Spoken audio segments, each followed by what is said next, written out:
Welcome to the Real Mama Pod. I'm your host, Devin. And I'm your host, Kendra. We are real moms. Sharing real experiences. The things people don't tell you. Hey, mama, hey. Hey, friend. How are you? I'm good. How are you doing? I am well. That's good. Just that's hanging. Good. So if this is your first time listening to the pod, I'm your host, Devin. And I'm your host, Kendra. Welcome to the Real Mama Pod. Welcome. So if you all have been following us over the last 2 years, we've done a huge facelift. We started from the bottom, now we're here. And we are powered now by Something Extraordinary Media Group. And the Real Mama Part is a part of the SE network. Yeah. Can you believe that? I know. We dreamt about this and it's actually coming to fruition. And we here. We here. So, man, this is, again, an amazing opportunity. And we're so happy to be here. And as you all can see, we're vibing in Tulum. Yeah, Tulum is in Atlanta right now. Mm-hmm. And this is our set. And cold, rainy Atlanta at that. Oh, no. Okay. Let's move past the rain and the cold. So, if you've been following us for a while, we are changing some things up. So, we're always going to open up with a review. So, words of affirmation, all that, just start leaving us reviews because we're trying to be a household name this year. So leave us a review, okay? So this one is called So Relatable, and it's from Al Banks. What is he? Okay, it says, I'm so thankful I happened to stumble upon this podcast. Woo! Praise hands. Not a stumble. Yes, a stumble. That's good. All right. It has been a blessing during my journey of infertility and now motherhood. Oh, yay. So happy to be a part of the True Real Mama Pod. Okay, oh, wow. I love that. Thank you. Thanks for writing in. And so as you all can see, we have a beautiful guest here. And this is a returning guest, okay? And this guest she graced our presence when we were at the bottom, okay? And we were reflecting about this because we thought we was doing something. We had rented a little Airbnb. We had a camera that went dead on us in the middle of her recording, and then we filmed the rest from the phone. Mess. You could see the cord. You could see our leg. You could see everything. The audio was not connected to the camera. It was terrible. It was a mess. And Alena still reposted that to her page. I loved it. That means she loves us. Authentic self. It was trash, y'all. It was trash. And if the episode, now the content and the message, it was there. Mm-hmm. That was there. And the audio was actually pretty good, but the visual wasn't quite where the audio was. But if y'all want to go back and listen to that, please do. It's called Mama Gotta Have It. It's episode 28. So yes, very beginning, early stages, first season. The message is there. It was just everything else. They don't look like this. Yeah, but that's this is part 2. So this is part 2 of her episode. And in that episode, we talked about mommy guilt and what that means. And we said that's a whole episode in itself. So we're bringing her back to talk about that.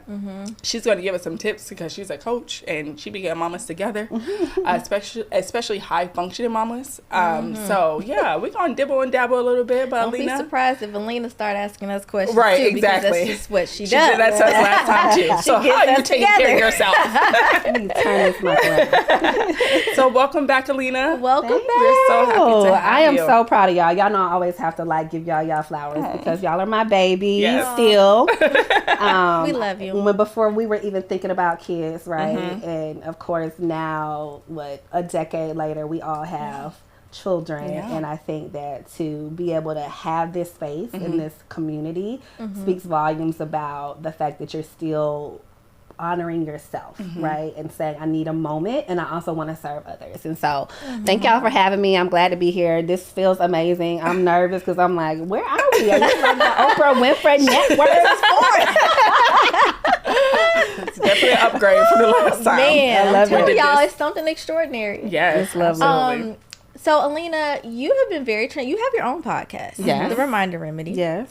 And you have streamed over 50,000, which is huge. Yes. How does that make you feel? Congratulations. I'm like, who are the 50,000?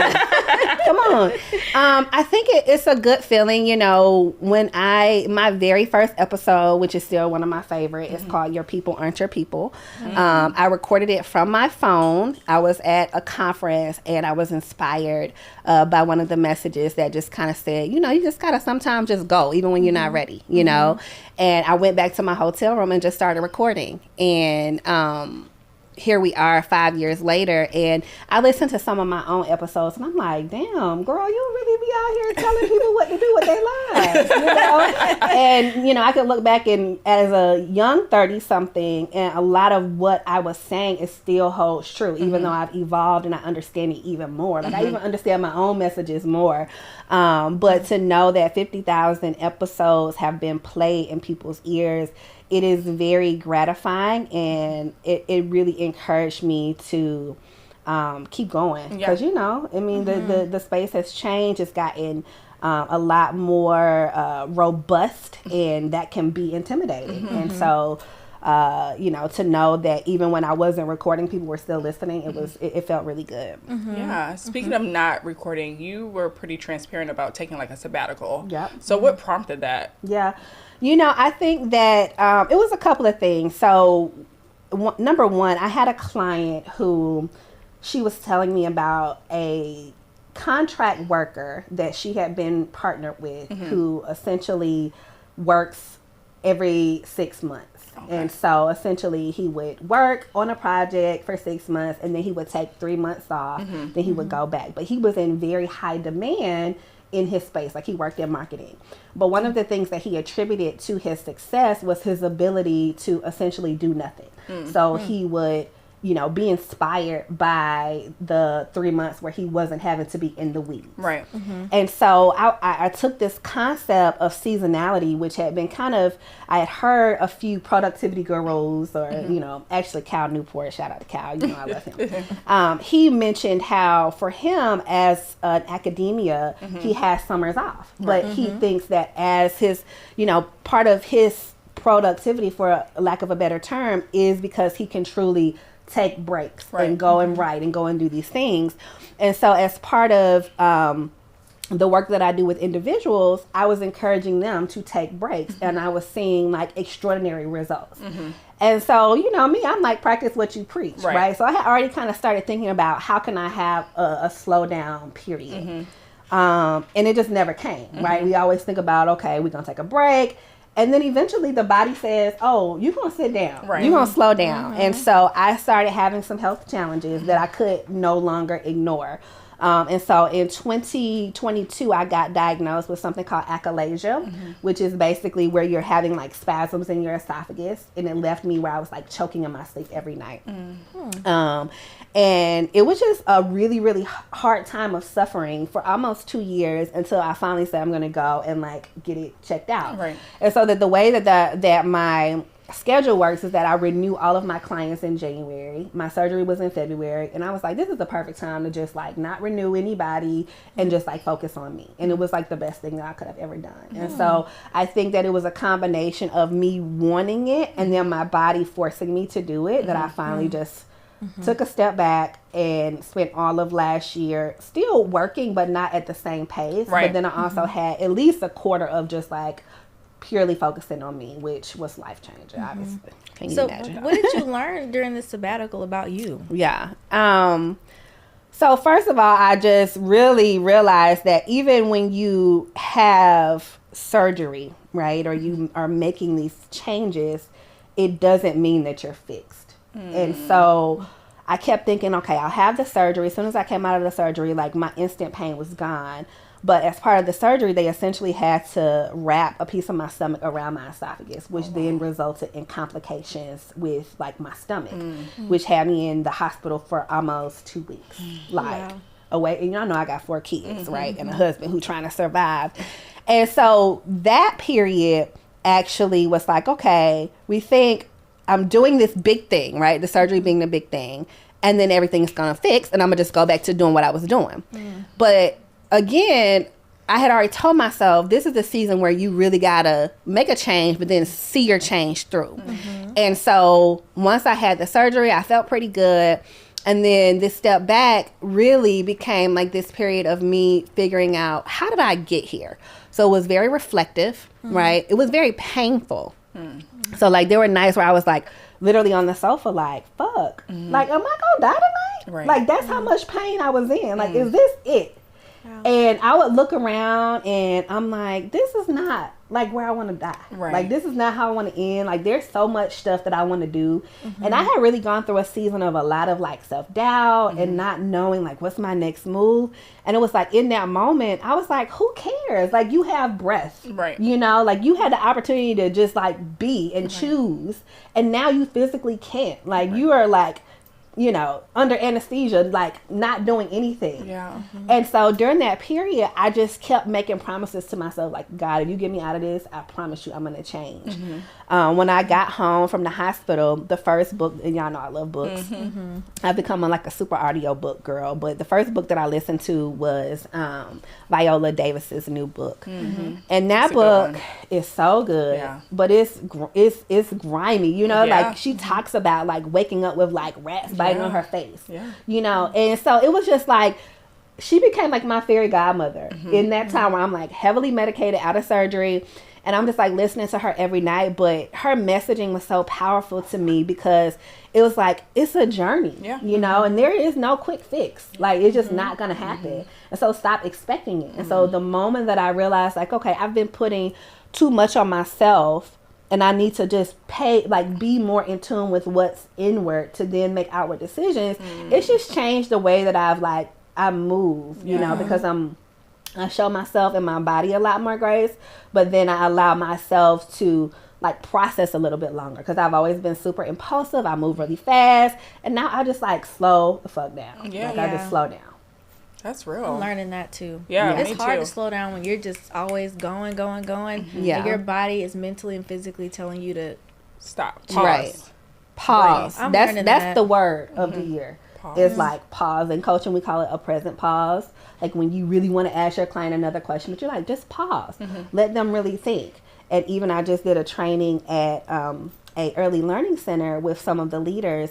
And someone said, in order for us to really give these children what they need, we got to move at a pace that allows them to process their feelings. So it's patience and it's pausing to not try to fix it or help them too soon, right? It's like, let the children feel what they feel, pause with them, and then we can just come back together in 2 minutes, you know? So that's my word of the year. It's like, I'm going to just pause a little bit. And sometimes in motherhood too, when you pause, sometimes they figure it out on their own. Anyway, they come up with a solution. They always do. Yeah. They always do. I'm really trying there because I'm always like, oh, let me help. Just mommy's. But no, my husband is more of like, just let him figure it out. Yeah. Like, but he's really I'm always trying to save them, and Jared's like, no. Sit down. Go upstairs. They do so much better when you're not around. You're the problem. Exactly. So exactly. Yeah. I feel okay. So like speaking of pausing, right? You had to pause to put yourself first. Your health required you to do that. Did you ever feel any mommy guilt? Have you ever felt mom guilt? What is mommy guilt? What does it look like? You give us an example. Yeah. So I think that in our last conversation, we talked about doing things for self without guilt, right? Which was kind of like a big thing. But when we think about mommy guilt, it's a layered approach, in my opinion, because sometimes we put mommy guilt on ourselves because we think we're supposed to have it, right? Society's like, oh, you know, do you feel guilt? It's like, I really did. Like, I wanted to go to that bachelorette party with my friend. You know what I'm saying? And so I used to sometimes feel guilty that I didn't feel guilty. Even my friend was just asking me, like, did you ever experience mommy guilt? Because it's just not my personality to, you know, walk around feeling like, oh, I'm not doing enough for my kids. But I think that one of the reasons why is because, you know, guilt is often associated with us not being able to achieve like the things that we know are priorities, right? And so I can remember in the early days, I would verbally say, oh, my kid is the priority, right? When I just had one. But when I really looked at the things that were taking up my time, he was not, right? So he dealt with a lot of things early on. And I felt guilt because his teacher was the one that had to tell me that. And, you know, it was like, well, damn, I'm his mom. Why would I not be the first one to recognize it? And it was because I was so busy doing the things that I thought was crafting a good life for him. So that's working hard, building the home, getting the resources, getting the money. It's like, oh, this is for my kids. But like, that's not what babies need. You know, like they need time. You know, they need you to have the attention to notice when they need you to pause with them. And so I did feel guilt early on with that. I think that now I am very, very big on understanding values and what your priorities are, and then aligning your life with that, right? So that's a lot of what my coaching is on. It's like, okay, if you say that this is your value, how is it showing up? Right. We can look at your life and see what you really value. And so now I don't experience that because my kids are the priority. And you can look at my time and see that they are. Now, what I can say I can relate with when it comes to guilt is there are other things that are now priorities for me. My body is telling me, I'm ready for you to go back to work. I want you to expound on your relationship. So I'm starting to feel a little bit more guilt around, work guilt, creator guilt is what I call it, because the world needs what I have and I'm not giving it, right? So again, it's like our body will always tell us when it's missing something. Right. Sometimes I experience intimacy guilt with my husband. It's like, damn, like we need to be doing this more often, every time we have sex. I'm like, why don't we do this like every day? And he's like, you tell me, and so I feel guilt with that. And so, it's different things, but it's like my body telling me what it needs. It's like, I want to be around my man more. Why are you not there? And so I think that if you're experiencing it, it's important to recognize that the body or the soul wants something, and then realigning your priorities to be able to support it in that way.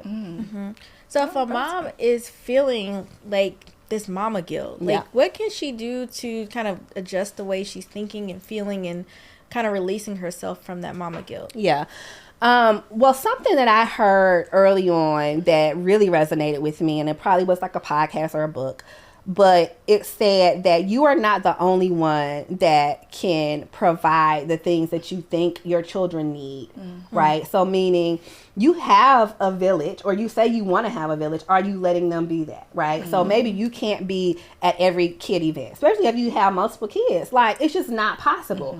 But what you really want is the child to feel supported. So maybe you can send a grandparent. Maybe you can send a nanny. Maybe you could just send a friend that's there, in the area to say like, hey, I was here for Thanksgiving, right? And so it's like, ultimately, when I heard that, I thought, yeah, you're right. I don't have to be the only one to do this, right? And sometimes kids actually need to know that they have more than just their parents to support them. Right. And so I know that I really leaned into making sure that my children were having a relationship with their grandparents more, so that if I can't be, like during the summers, for example, they're home with me, but I'm still working. So yeah, I may experience mom guilt if they're like, mommy, I need you. So it's like, okay, how can I bring someone here to play with them so they're experiencing it, right? So it's like delegating some of that away. But then it's also exactly what I just said with becoming hypersensitive to like, why do I feel guilty? Right. Do I feel guilty because I really have chosen my job over my kid and that's not what I want, but that's what I'm doing? What do I need to do to fix it? Right? So it's like really pulling back the layers of like, I'm experiencing this because of something. How do I support that feeling? Is it me getting someone else to do it? Or is it me changing something that I'm doing, in my own life so that I can be who I want to be? Yeah. Right. Eli's been in this phase of, mommy, come play with me. And it's always when I'm like knee deep in something. And I'm like, like I really have to pause and say, baby, I'll be give mommy 5 minutes. I'll set a timer. And so he can see and hear that when the timer goes off, mommy will come play. Or I have to flat out and say, no, mommy can't do it right now. And then that's when I'm like, dang, I feel bad because he wants to play. He's an only child. He doesn't really have anybody to play with other than the dog. Yeah. And it's like, dang, but I cannot play with you right now. Right. And I think that is also what we talked about before the show is like allowing children to be independent, right? Because they can become so enmeshed in us that they are needy, right? Like, let's not just overlook like, damn, why do you need me so much? Like, stop calling my name, And I feel guilty because I'm saying no, but I also need you to know, like, I need my time. Like, even if I'm not doing work, I need silence right now, and I started to communicate that with my children. Like, hey, mommy is feeling like a little bit flustered because y'all are doing a lot of yelling and you want me to be here. And when I communicate that, they can support me by saying, okay, Alicia may say, Cree, come up here and play with me in my room, right? And so it's like the more that I allow them to come to what they need, it can also support me because we just can't be everything for everybody, but really thinking about what are their needs in this moment, what are my needs, and where we can find like that happy medium. Like, I think that is you know, how we get through it, because again, they do want it. Yeah. And you know when they really need it, you know, like, you know, when they really need physical touch. I know, like, with my kids, a lot of times it is just, they need a quick hug. They don't really want me to play with them. But they do want me to just, like, love on them. So I'll just, like, give, my kids are big physical, like, love language. And so I'll just hug them, or I'll, like, stroke their hair for a little bit, and then they're good, you know. But it takes time to really understand, you know, like, their needs, and moving through that. Eli loves hugs, so I'm going to have to try that one. Oh, Like, give me 5 minutes, let mama give you a hug just for a second. Go. And sometimes I'll lead with that. Do you want me to play with you, or you really want to hug? Because both of my kids are physical touch as well. Yeah. And I feel like they play on my emotions way more than their dad. We both can be doing the same thing, working from home, doing whatever. Yeah. They come find me. I'm like, you walk past your daddy to come get to me to ask me what you could ask him. Like, I'm confused. Yeah. So really just trying to put more back on Jared too. And he'll say it, leave your mama alone. Right. Like, I think that that's a good point, though. Yeah. You know, and that's something that a lot of moms do experience, because, again, the guilt of trying to do it all. Yeah. And so, to my point, other people can provide them what they need, which also includes their damn daddy. Yeah. You know, Absolutely. like, go to your daddy. And I think that that's something that a lot of mothers come to me about, because my husband is so hands-on. You know, they think that I need to, you know, they're asking me, you know, what did you do, you know, to make Prince? And I'm like, my husband is a nurturer. You know, he comes, he's the oldest of three, right? And so he always tells people he's a better parent than me when it comes to knowing how to love on children and have patience. So he has it. But with that being said, a lot of men don't know what role they can play. And it's up to us, if we want to get that support, to tell them, you know, or get them around dad so they can casually talk about it. Because I have a lot of male friends who the wife will come to me and say, oh, he not doing this, he not doing that. But when I talk to the daddy, they want to. And the mama is the one saying, well, you're not doing it the way that I want you to do it. Yes, You know? that's a message, because I had to redo some stuff myself, because I realized I was blocking Jared for being the best dad he can be, because he wasn't doing it my way. He wasn't cleaning the house my way. I had to be content. Yeah. And just be like, That's okay, still an area. It's growing, because the bathroom is always a battle. Oh, like, I had to just let it go. Get around the toilet room, please, sir. Like, that's part of the toilet. Oh, God. But, you know, Don't get me started. especially with boys pissing all over the damn place. Jesus. And I'm like, you don't smell that? You don't see that? No. You don't No. see that? Right. You don't see that? But just really being content, like doing things his way. Right. His way works for him. My Yep. way works for me. And my way may confuse him. And I need to be okay with that. Slowly letting go. It's growing pains with that. It's not perfect, but really stop getting in the way of his parenting, because I realized he was getting frustrated too. Yeah. The kids also pick up on that. Like, they know, like, okay, well, if my dad say no, I can just go ask my mom and she'll make sure it happens. Like, we have and to be then it's like aligned. also allowing them to establish independent relationship with the actual father, right? Because like, they know daddy loves them, but if they're not having those intimate moments where daddy was the one to put the Band-Aid on, or daddy watched a movie with me, they're not able to create those same memories. Like, every memory is just mommy and daddy. Or just mommy, right? And so for me, I love being able to watch my kids with their dad, right? It's just like the most beautiful thing, especially my daughter, you know, like the relationship that she has when it's just her and daddy. Like, when he tells me what they do, I'm like, that is amazing. But if I was the one kind of orchestrating how he does fatherhood, it would look very different, you know? And so I think that as mothers, we have to release control. Like, I've had friends that are like, I just can't go out of town. I'm like, you can go out of town, okay? It ain't, when you come back, the house may look a mess. You know, the baby may have candy or whatever. Like, grandparents are good for that. They're going to feed the kids what they want to feed them. They're not going to feed them on your schedule. But guess what? You wanted the help. But more than that, you want the kids to have a relationship with other people beyond you. It's so important. It really is. And then when they get old enough, they can tell you what they're supposed to be doing, what they're not. Because you would be like, we can't do that. We go to bed at this time. Okay, great. They know they routine better than we do. They do. They really do. That was good. So when you talking about pausing, and I saw something on Instagram that you posted about some things you learned in 2023 and what you're taking in 2024 and those type of things. And we are freshly in the new year. And so I just had a personal question for you. Like, what are you leaving in 2023 and what are you taking with you, or what did you bring in 2024? So on the post that you're referencing, I talked about the skills that I built in 2023. And the reason why I even did that post was because I heard someone they were talking about, well, what defines success, right? Because when we think about New Year's resolutions and, going into a new year, we're always just, okay, what am I going to do better? How am I going to be more successful? And his advice going into the new year was to even reframe how we think about success.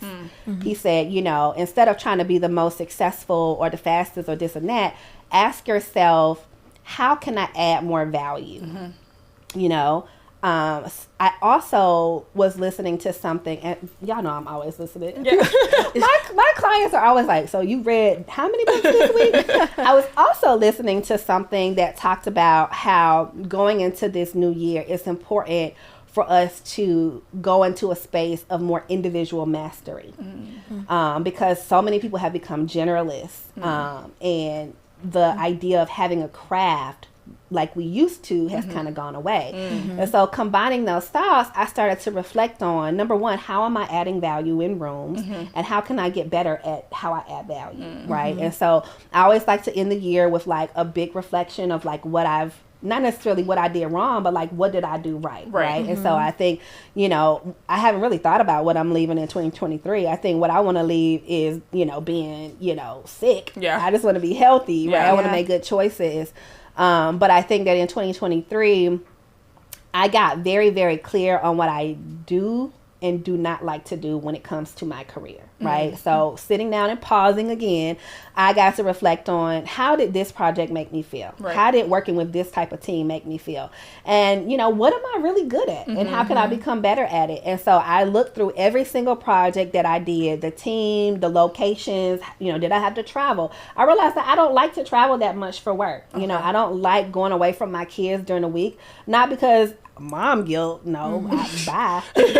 But because it messes up my schedule. Like they got practices every day out the week. Like it just messes up the flow of everybody. They act up in school when I'm gone because their routine is not the same.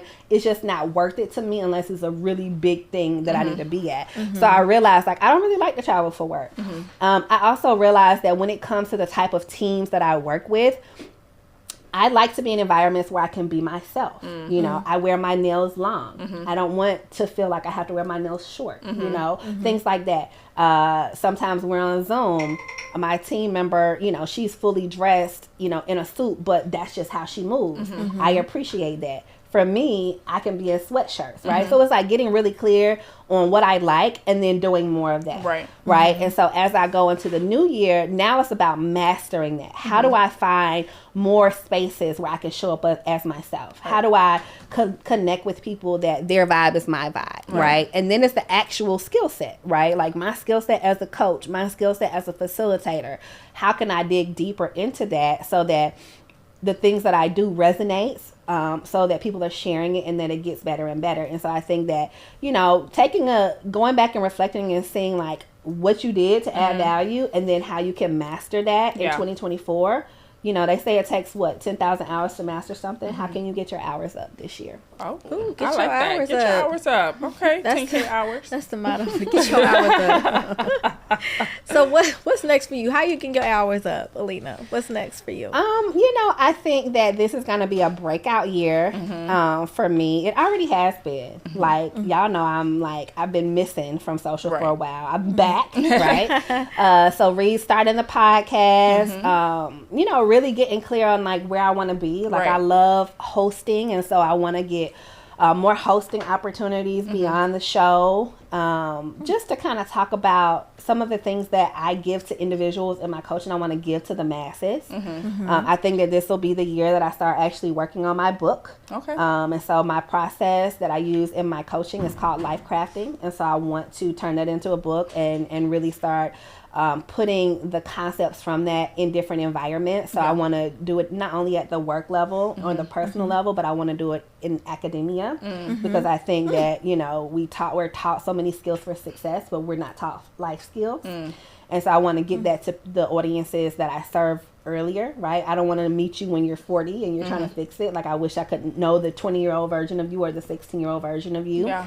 And so just really deepening my craft, definitely getting rid of imposter syndrome, something that I've dealt with. I was diagnosed with social anxiety last year, which is different than regular anxiety, and I did not know that. But once I got clarity around that and was able to understand what I've been dealing with my whole life, it's kind of like when people say they get a dyslexia or ADHD diagnosis and everything opens up for them. That's how it was for me. Like, once I got it and I understood it and I was able to support it through, therapy and the team that I'm working with, I feel like a new me, and so I think that this year is like, I have a program that I'm launching, but it's really a year-long campaign of like the year of you, and it's really my programs always are a reflection of me, and this is the year of me. It's not that I'm leaving my babies behind, but I'm like showing up in a way that like I want them to remember me, right? Yes, because they're watching everything you're doing, and it actually kind of shapes them a little bit too. And when they become partners to someone, I don't want my kids to remember me as, well, my mama did it. She was broke down. She ain't taking care of herself. I want my boys to be like, no, partner, go get your nails done. Go have your spa day. It's in the budget. Like, this is a necessity. Like, you have to do this first. Before you came and be with me, you have to take care of yourself and put yourself first. And my boys are seeing that now because I'm finally saying, no, I'm putting me first. Like, I love y'all kids. I love you, husband, but I can't keep operating like this. And so, and they get excited. Even when we have recording weekends, they're like, oh, you doing the mama pod? I went and told my daughter, because she did her first podcast not too long ago. She's like, what are you doing today? I'm like, I'm going to be interviewed on a podcast. Oh my gosh, like, take pictures. But, even like something as simple as reading. I read all the time, but I realized I never read books anymore, so my kids don't see me reading. But one of the things that the teachers talked about was like, if you want to grow readers, let your children see you reading more. Absolutely. And I was like, I got to be more cognizant of everything that I'm doing that's positive, that I'm doing it around them. Because a lot of times my self-help is separate of them. And so now that they're getting older, I am being a little bit more strategic around taking the great parts of me and like exposing them to that, bringing them to my work, bringing them to my conversations, my meetings. I want y'all to see these successful Black people. I want y'all to hear people running meetings. And so we have to be responsible for like bringing them into our world, because sometimes it's like we separate like me time and them time, but eventually you can kind of bring it together. That's so true. I always say that I want Eli to be proud of me, not just being his mom, but being me. Like, I know that that's my mom, but I also know that mama also put herself first with whatever she wants or whatever she feels she needs. So that's the message, baby. That is the message. That is the message. Yes. This was great. So I think it's time for our next segment. And what is that, friend? Yeah. Man, so y'all know we always keep a cocktail. Always. Every episode we keep a cocktail. And today's cocktail obviously is inspired by Alena. We always have a mama juice that is inspired by our guests, and we always ask, like, what's your favorite beverage? And then we take a lot of the content that we talk about, and Alena's drink is called Don't Take It Personal. Because she had to take some time to herself to get herself together, and she didn't need nobody taking that personally, because she had to work on her. Don't take it personally. Yes. I'm out, but don't take it personally. I love that. So we have just a traditional tequila sunrise. This is tequila, orange juice, and grenadine, and it's layered because she had to take some time to really cut through the layers and get herself together during that sabbatical, and she said, don't take it personal. Okay, so we're going to cheers to Alena. Cheers. And if you are a mama to be and you want a mocktail, just get you some orange juice, and I think grenadine. Don't. Grenadine. Okay. I just want to make sure it's healthy for y'all today. Let me do a little research on that. I'll get back to y'all. Just get you a glass of OJ. Or just get some orange juice. But yes, don't take it personal. Love that. Yes. So if this is your first time listening, we also have a segment called Mama's Corner, and this is our opportunity to connect with our guests and our listeners. So a lot of times our listeners will write in and ask us for advice, and we advise them based on our personal experiences, not as experts. Alena's expert, we're not. But if something works out for you, definitely give us credit. If it doesn't, we ain't say nothing. We ain't say nothing. You ain't hear from me. Right, you ain't hear from us. So, Alena, you're a coach, right?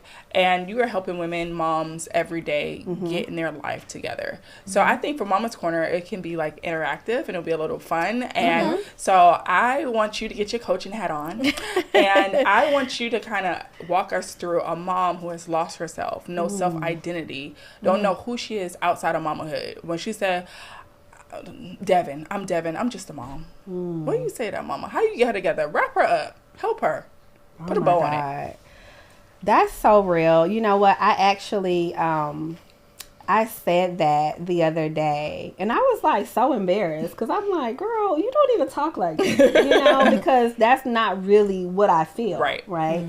But I think that, you know, in the spirit of the reminder remedy, when we think about coaching, a lot of times it is just to remind someone of who they are, right? And so, you know, if you're working with a coach, one of the things and the benefits is that a coach is very different than a consultant in the sense of a consultant is going to come in and tell you this is what you need to do to get your identity back. This is the 5 steps, right?